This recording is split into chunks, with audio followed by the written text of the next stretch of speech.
everyone, thank you for tuning in. This is your instructor Joy. Thank you very much for your kind support, kind continued support. That truly means a lot to me. Thank you very, very much.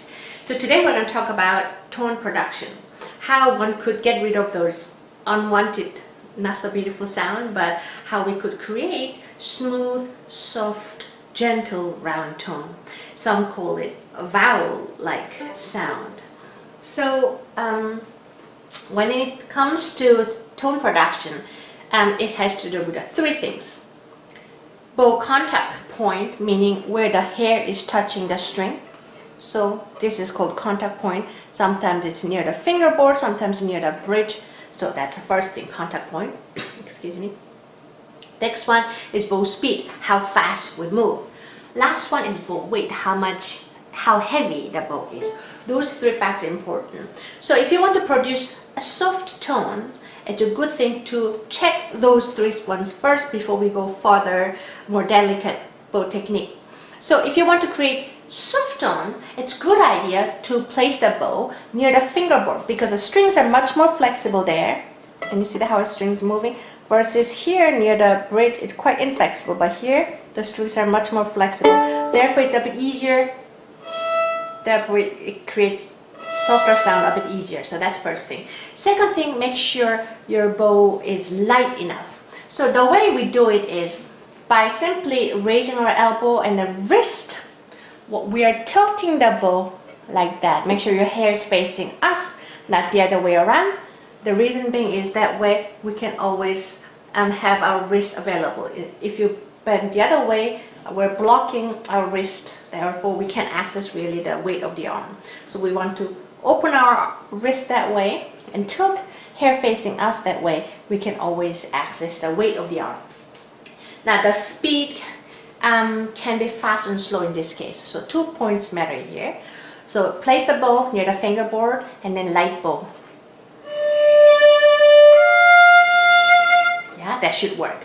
Now, that's first thing that to check. Now, second one, see, if you have a choice, the easiest way to make soft sound is using up bow on the string. So because the part of the tip is much lighter than frog, so it's easier to keep the bow light, therefore it's easier to produce soft tone. And then if you place the bow near the fingerboard and then use up bow, which is lighter part of the bow, it's gonna be easy to create gentle and soft tone. But let's say we have no choice. We must use down bow.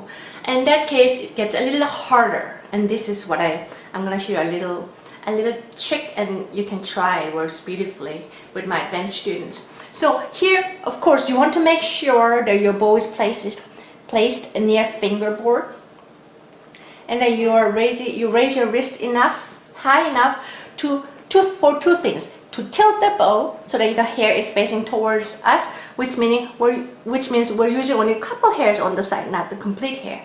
That's going to reduce the sound already.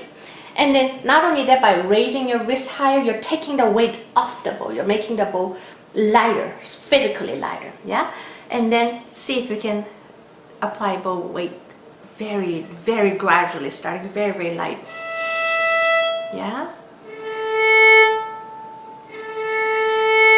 If you can start not too close to the frog, but a little away, that would be even better.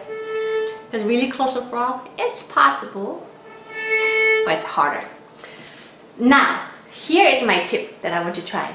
This works beautifully. I got this idea from Galamian book, from one of these pedagogical books, which is always worth to read. So basically, it's this one. So you start off the string. The very important fact here is you're not applying the bow straight vertically like this. You're still applying the bow horizontally, but the way it works is you keep the bow off the string but really close and start moving before you touch the string. That's the key. So now tilt the bow near the fingerboard stays. However, you start moving the bow the speed that you want to play before you touch the string. Again, the key is start moving before you start touching the string. Again. Here, the common mistake that I see with my advanced students is it's kind of uncomfortable motion. So as soon as one touches the hair, when the bow hair touches the string, we tend to stop the bow speed, and that defeats the purpose. The key is start moving the bow before you touch the string, and continue moving as soon as you touch the string, with the same bow weight and same speed. And that creates beautiful soft sound. Again.